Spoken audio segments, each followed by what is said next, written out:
خلفائے بنو امیہ میں ایک خلیفہ تھے سلیمان بن عبد الملک. ان کو کھانوں کا بڑا شوق تھا. قسم قسم کے کھانے ان کے دسترخوان پر رہتے تھے. ولید عمارتیں بنانے کا شوق تھا ولید کو، اور سلیمان کو کھانوں کا شوق تھا. علماء نے لکھا ہے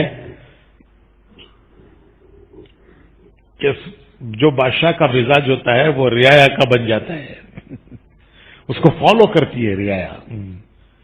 تو ولید کا مزاج تھا عمارتیں بنانے کا، تو پوری مملکت میں عمارتیں ہی عمارتیں بنتی تھیں. ہر ایک نقل کر رہا ہے، اس کی کاپی کر رہا ہے، عمارتیں بنا رہا ہے. پھر زمانہ آیا سلیمان بن عبد الملک کا، تو اسے شوق تھا کھانوں کا، تو ہر آدمی کے دسترخوان پر قسم قسم کے کھانے ہوتے تھے. بادشاہ کا شوق، رعایا کا شوق.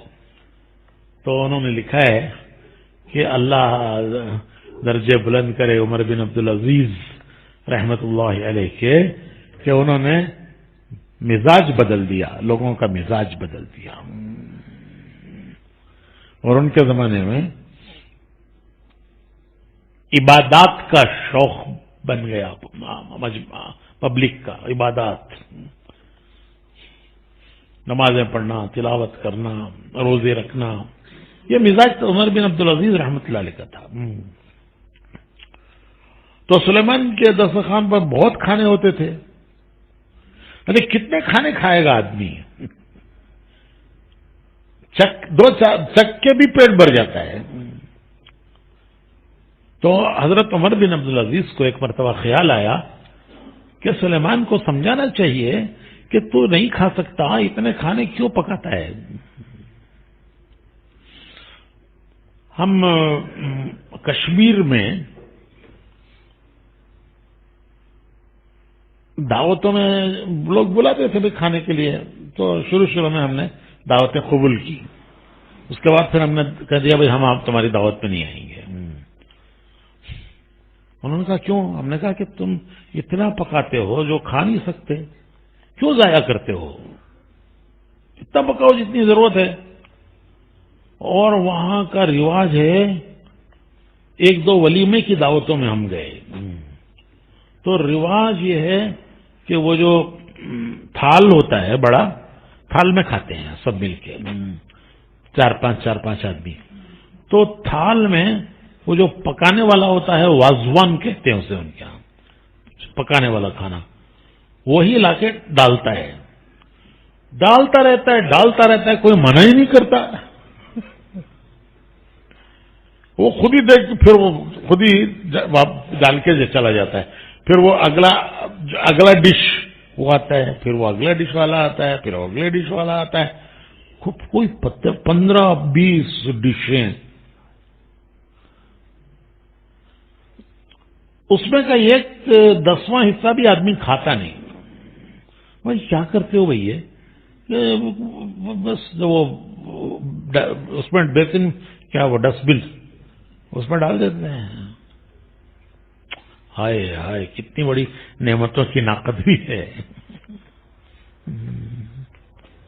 ہم نے کہا ہم نہیں آئیں گے بھائی تمہاری دعوت میں، یہ ہم سے نہیں برداشت ہوتا.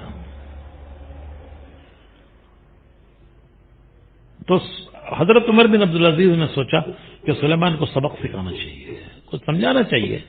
وہ بہنوی تھے، سلیمان بن عبد الملک کے بہنوی تھے اور مدینے کے گورنر تھے، خلیفہ بننے سے پہلے مدینے کے گورنر. تو بہنوی تھے، ایک رشتہ ہوتا ہے. انہوں نے کہا سلیمان کی دعوت کی. سلیمان نے کہا کہ ارے اتنے کھانے میں پکواتا ہوں پھر بھی میری خواہش پوری نہیں ہوتی، تم کیا کھلاؤ گے مجھے؟ تو عمر بن عبدالعزیز رحمۃ اللہ علیہ نے فرمایا کہ نہیں، آپ کی شان کے مناسب دعوت ہوگی. اور دعوت کا وقت ہوا، خوب کھانے پکوائے حضرت عمر بن عبدالعزیز نے. اور جب وہ کھانے کے لیے آئے خلیفہ سلیمان بن عبدالملک، تو پہلے بیٹھتے ہیں نا، تھوڑی دیر بیٹھتے ہیں، باتیں کرتے ہیں، تو جہاں بیٹھتے ہیں باتیں کرتے ہیں وہاں انہوں نے سوکھی چیزیں رکھ دی، کھجور، کشمش، بادام، ایسی کچھ چیزیں وہاں رکھ دی۔ سلیمان کو بھوک لگی، عمر بن عبدالعزیز باتیں کر رہے ہیں، اسے بھوک لگی تو اس نے اٹھا کے انجیر کھایا، بادام کھایا، کھجور کھایا۔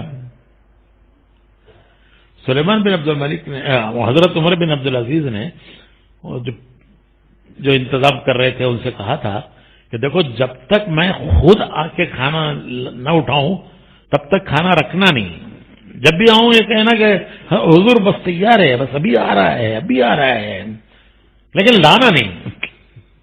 میں خود اٹھ کے آؤں گا پکانے کی جگہ پر تو یہ اشارہ ہوگا کہ اب رکھو۔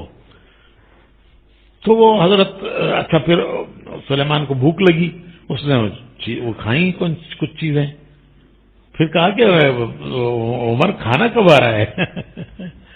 تو بڑے خفا ہوئے وہ خدمت والوں پہ، یہ بناوٹی خفگی، ارے لاؤ امیر المومنین بیٹھے ہیں انتظار میں، تم کیا کر رہے ہو تم؟ تو وہ سب جانتے تھے کہ یہ سب بناوٹی ہے، وہ کہنے ہیں حضور بس اب آ رہا ہے، بس حضور بس بالکل تیار ہے، بس ابھی آ رہا ہے۔ پھر سلیمان سے عمر بن عبدالعزیز باتیں کرتے رہے، پھر تھوڑی دیر کے بعد اسے بھوک لگی، پھر اس نے کہا کہ عمر آخر تمہارا کھانا کب آئے گا؟ اور اب وہ اور زیادہ، پہلے سے زیادہ ناراض ہوئے، لیکن سب کو، خدمت والوں کو پتا تھا کہ یہ ناراضگی خفگی ہے، بناوٹی ہے۔ جب عمر بن عبدالعزیز رحمۃ اللہ علیہ کو اندازہ ہو گیا کہ یہ جو کچھ اس نے کھایا ہے، کھجور، کشمش، بادام وغیرہ، اس سے اس کا پیٹ بھر چکا ہے، اب پیٹ اس کا بھر گیا ہے، تو پھر خود اٹھ کے گئے اور کھانا لا کے رکھا، خود کھانا لے کر آئے۔ تو سلیمان کہنے لگا کہ عمر اب کیا کھاؤں میں، اب میں کیا کھاؤں، بھوک لگتی رہی، جو کچھ سامنے تھا میں وہ کھاتا رہا، میرا تو پیٹ بھر گیا، اب میں کیا کھاؤں؟ تو حضرت عمر بن عبدالعزیز رحمۃ اللہ علیہ نے عرض کیا کہ میں نے بس یہی بتانے کے لیے آپ کو دعوت کی تھی، میری گستاخی کو معاف کیجیے، میں بس یہ بتانا چاہتا تھا کہ جو پیٹ سوکھی چیزوں سے بھی بھر جاتا ہے اس کے لیے اتنے کھانے پکوانے کی کیا ضرورت ہے، اتنے کھانے کیوں پکانے کی ضرورت کیا ہے؟ بس میں یہ بتانا چاہتا تھا آپ کو۔ تو خواہش، اس کی کوئی حد نہیں، کوئی لمٹ نہیں ہے، کوئی خواہش انسان کی ایسی نہیں ہے، دنیا میں کوئی انسان ایسا نہیں آیا کہ اس کی سب خواہشیں پوری ہو کر کے وہ دنیا سے گیا ہو۔ خواہشیں سینے میں رہ جاتی ہیں اور آدمی ان خواہشوں کو لے کر زمین کا پیون بن جاتا ہے۔